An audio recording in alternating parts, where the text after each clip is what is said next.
bahas begitu ya, gelar karpet merah sudah dilakukan, kemudian yang dinanti-nanti tamu undangannya ternyata tidak hadir. Ini ada sinyal-sinyal tertentu atau ya udah deh faktor kebetulan aja memang Prabowo Subianto tidak bisa hadir? Iya, yang pertama memang pandangan masyarakat bisa berbeda-beda dalam konteks ini ya, kan, ketika persepsi ya. Iya, persepsi ketika Pak Prabowo datang ke PKB dan ke Nasdem, sementara ini diundang oleh PKS dalam halal bihalal, tapi kok nggak datang kan. Yang kedua adalah bisa saja memang belum clear dari dalam persoalan apakah memang sudah pasti untuk tidak. Ini kan juga akan diputuskan, apa yang ditanya Pak Anies kan betul juga bahwa yang lain sudah jelas belok kemana, tinggal PKS mau belok kemana nih. Nah artinya di putusan itu juga diambil secara kolektif kan, tidak tergantung kepada presiden atau ketua umum partai. Karena PKS setahu saya kan majelis suro menjadi vetonya. Nah kalau itu belum putus mungkin bisa juga bergeningnya untuk memastikan kedatangan Pak Prabowo juga mungkin belum terlalu tertarik gitu konteksnya, karena belum putus mau kemana PKS setelah ini gitu. Artinya PKS dianggap di persimpangan jalan gitu. Nah yang ketiga adalah bisa juga kita Mbak Sera, Mbak Rati yang membaca konteks ini bahwa memang kalau kita lihat dari konteks chemistry hubungan komunikasi sebenarnya hampir nggak ada kendala kan antara Pak Prabowo dengan PKS. Karena 2014, 2019 juga PKS mengusung Pak Prabowo, tapi konteksnya bisa saja memang ada gangguan-gangguan secara eksternal misalnya dengan Pak Jokowinya atau komunikasi dengan partai pengusung yang merasa agak keberatan atau ada masukan tinggalkan PKS 1 karena ingin supaya kita dianggap sebagai negara yang sah, sebagai negara demokratis. Karena kalau semua ditarik ke koalisi, diakomodir semua, kan kita tidak ada lagi oposisi. Check and balances nggak ada. Jadi sistem kepartaian kita jadi sistem kartel gitu. Sistem kartel itu kan adalah tidak adanya oposisi. Nah itu juga menjadi penting. Nah yang ketiga, yang keempat adalah model desain koalisi kita itu memang kan orientasinya adalah belakangan orientasi ideologis juga udah mulai luntur, hilang ya. Orientasi programatik juga tidak terlalu besar, tetapi orientasinya adalah transaksional pragmatis official seeking itu yang lebih besar DNA-nya. Nah dalam konteks ini Pak Prabowo saya baca bagaimana beliau berupaya untuk membangun, menarik semua koalisi orientasi. Tapi nggak mungkin semuanya juga. Tapi pasti ada meninggalkan satu gitu. Nah, kalau saya mencermati 4 partai ini, baik PDIP, kemudian PKB, Nasdem dan PKS, kalau misalnya ditawarkan, gitu. Mungkin ditawarkan 3 ini. Yang tersisa hanya dari PDIP begitu. Iya, kalau maksudnya PDIP kan sangat seperti batu karang ya, kuat konsisten, gitu ya, konsisten ingin. Perbedaannya juga terjadi Mbak Rati antara Mbak Puan dengan Bu Mega. Ini persis seperti dulu Ibu Mega dengan Pak Taufik Kemas. Masih ingat kan Pak Taufik Kemas ingin menarik ke koalisi Pak SBY. Pak Bu Mega konsisten nggak mau. Nah jadi, ini juga yang nggak ditawari Prabowo ini adalah PKS atau PDIP karena sisa 2 saja Mas Ipang. Iya, bisa saja semuanya ditawarkan, bisa saja hanya PKS yang mau disisakan. Memang itu settingan untuk supaya tidak semua ditarik. Tapi kalau keempat ini yang paling bergeningnya paling tinggi adalah justru PDIP. Karena partainya mayoritas parlemen kan, artinya 18% ya, hampir 20 itu kan kuat sekali. Yang kedua itu sangat aman lah, nyaman untuk parlemen gitu. Kalau misalnya keempatnya ditawarkan, tapi yang paling bergening tinggi adalah PDIP. Mas Ipang, kalau Mas Ipang boleh sedikit mungkin berandai-andai kita ya, apa yang menjadi faktor dari PDIP dan juga PKS nantinya mempertimbangkan masuk atau tidak ke koalisi? Di luar memang ada tawaran atau tidak ya? Apakah memang kalau di PKS kan ada majelis syuro dulu, mempertimbangkan hanya pengurus saja atau suara basis pemilih yang sudah perubahan begitu selama ini? Ya sebenarnya kalau PDIP sama PKS kan memang ideologi sangat kuat dalam penentu arah koalisi kan. Tapi sampai yang kedua adalah PKS sama PDIP kan sama-sama pernah punya pengalaman. Misalnya PKS punya pengalaman oposisi 10 tahun di era Pak Jokowi dan pernah 10 tahun di era SBY.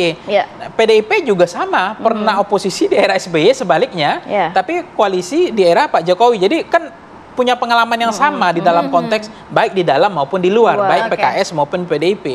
Tapi ketika PDIP sama PKS untuk beroposisi, ini juga nggak solid dianggap bagi publik seperti minyak dengan air kan. Tetapi tidak pernah bertemu. Tidak pernah bertemu. Buktinya di hak angket pun kurang solid. Sebenarnya kalau hak angket kemarin serius, harusnya kan PDIP sama PKS itu aja udah cukup sebenarnya. Tapi pun nggak berhasil kan. Nah, ini yang kita cermati. Kalau mencermati 2 partai ini memang agak sulit untuk mau bersama-sama gitu, baik secara oposisi maupun koalisi. Tetapi karena hilangnya faktor jarak antara bentangan jarak ideologi kita nggak terlalu kuat lagi sekarang, lebih banyak faktor DNA kursi, mencari kursi, barter kursi atau official seeking mencari kekuasaan. Itu salah satu penting bagi partai ya, bagaimana mungkin PKS harusnya kan merekor muri nih. Kalau konsisten 5 tahun lagi itu partai paling lama oposisi 15 tahun. Tapi memang PKS juga jujur bilang Sekjen tadi kan bilang kita ingin berkontribusi lebih baik lagi agar lebih banyak bermanfaat lagi. Keberlangsungan partai juga tidak bisa. Nah, keberlangsungan partai yang Mbak Rati secara kolektif memang di Indonesia partai sangat bergantung kepada negara. Karena untuk menjadi pemburu rente. Rente itu sebenarnya kekuasaan, yaitu kursi menteri. Nah, sebenarnya dua partai ini sama-sama pengalaman ketika krisis nggak dapat jabatan, nggak dapat menteri. PDIP juga 10 tahun pernah nggak dapat kursi, tidak menteri. Artinya ya mohon maaf, partainya doa apa lah, kere lah, nggak ada proyek lah ya, nggak ada proyek. PKS juga pernah gitu, tapi keberlangsungan partai teruji. Secara kolektif walaupun mereka merasakan ketir pahitnya dari dunia politik. Puasa 10 tahun itu kan berat bagi partai. Nah, sekarang adalah PKS dan PDIP ini kan mutual understanding, tapi saya mencermati berapa persen gitu. Kalau saya melihat dinamika sekarang ya, PDIP itu oposisi hampir 80% menurut versi saya ya. 80%, PKS ini 50-50, 50%, 50%. Kita langsung tanyakan ke Bang Abu Bakar ya. Bang Abu Bakar, benar tidak 50-50? Nah, kalau pertimbangannya, apa yang membuat PKS akhirnya menentukan misalkan pilihannya untuk tetap bergabung dengan pemerintahan atau memilih untuk oposisi? Ya, ini kan semua berangkat daripada dialog ya. Setelah perkembangan yang ada, pasti silaturahmi itu. Dengan silaturahmi itu akan ada dialog. Dari dialog itulah akan muncul langkah-langkah selanjutnya. Kita sadari bahwa sesungguhnya berbangsa bernegara itu tidak mungkin hanya dibangun oleh satu partai, tapi harus dibangun dengan sebuah gabungan potensi resources yang ada di Republik ini. Sehingga peran-peran itu juga kita akan siap memainkannya. Makanya dialog kita menjadi penting untuk pertemuan. Saya yakin dan percaya hubungan kita dengan Gerindra dan Prabowo ini bukan baru. Hubungan yang sudah lama. Dan hubungannya lama ini menurut saya banyak hal-hal kesamaan dan pengertian. Malah kalau Pak Prabowo itu bilang PKS itu sekutu, bahkan segajah gitu. Jadi saya yakin dan percaya di dialog ini akan baik saja. Baik, Bang Abu Bakar, tapi kalau melihat dari sisi PKS sendiri, ya ini jargonnya kan sudah perubahan. Mempertimbangkan juga nggak sih basis pemilih yang selama ini sudah melihat PKS ini di perubahan, Bang? Bukan mengikuti Prabowo atau bersama Prabowo Subianto? Ya, itu nanti dengan dialog akan muncul dengan mudah. Ya, sebab komunikasi politik itu berangkat dari dialog.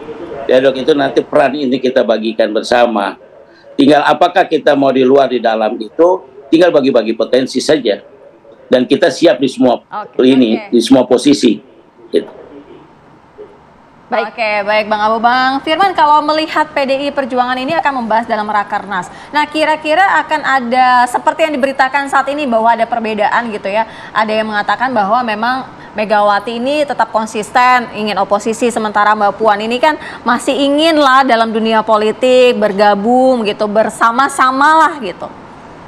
Iya, jangan dipertentangkan ya antara Ibu Tapi Ketua Umum. itu kan yang menjadi pembicaraan hangat pada saat ini begitu Bang Jangan Firman. dipertentangkan antara Ibu dengan Ibu Megawati sebagai Ketua Umum dengan Ibu Puan ya sebagai Ketua DPP. Karena sistem kepartaian PD Perjuangan itu satu komando di bawah kepemimpinan Ibu Megawati Soekarno Putri yang memiliki hak prerogatif fungsional yang diberikan oleh Kongres dan dalam sistem ADRT kita. Memang juga dalam kapasitas sebagai Ketua DPR RI, tentu juga Ibu Puan selain sebagai Ketua DPP, PD Perjuangan juga melakukan komunikasi politik dalam kerangka sebagai Ketua DPR yang harus mewadahi, memediasi semua hal dalam konteks, dalam perspektif sebagai Ketua DPR RI, karena memang itu pendekatan kelembagaan parlemen terhadap partai politik yang ada perannya di dalam parlemen. Jadi untuk itu maka sebagaimana yang kami sampaikan tadi, ada tahapan-tahapan yang membuat kita harus mempertimbangkan banyak hal untuk kemudian mengambil pilihan-pilihan politik, langkah-langkah politik dan kebijakan politik. Karena kita juga tentu menghindari apa yang disebut dengan misalnya pragmatisme politik dan oportunisme politik. Itulah relevansi harkat martabat politik. Tapi membangun bangsa ini kan juga membutuhkan komunikasi politik, persahabatan politik. Maka tadi ada 3 hal kan yang kami sampaikan, dasar-dasar strategis apa yang menjadi pertimbangan PD Perjuangan selama ini menentukan pilihan. Tapi begini, Bang Firman, yang bikin masyarakat penasaran, udah ada komunikasi belum? Karena kan hubungan dari Bu Mega dan juga Pak Prabowo ini kan sebenarnya tidak ada masalah, gitu. Jadi tidak saja. Apa sih yang mengganjel di situ? Sampai sekarang Ibu Ketua Umum, Presiden kelima Republik Indonesia yang juga Ketua Umum PDI Perjuangan kan belum ada pertemuan, komunikasi, diskusi dengan Pak Prabowo sebagai Ketua Umum Gerindra. Tapi ada rencana-rencana tidak? Rencana itu tentu juga siapa yang mengambil inisiatif dan harus diletakkan dalam konteks tadi tahapan-tahapan. Kan Mbak Sira dan Mbak Rati kan tahu persis soal posisi orientasi PD Perjuangan. Tidak secepat kilat. Dan tidak sesegera mungkin. Apalagi tadi ada yang disampaikan bahwa bagaimana dengan semarin agenda visi misi program pasangan calon. Jadi kita nantikan ya bagaimana sebenarnya dua partai ini mengambil langkah, akankah masuk ke dalam koalisi pemerintahan atau nantinya. Dan sampai sekarang kalau boleh tetap di oposisi. Sampai sekarang seperti format dan ruang politik koalisi juga belum terbangun final loh. Jadi belum terbangun final, masih akan bisa dibahas lagi, apalagi masih akan bisa ada diajak lagi gitu ya, bujuk rayu ya. Nanti kita lanjutkan di lain waktu ya. Terima kasih Bang Firman, Bang Ipang, terima kasih.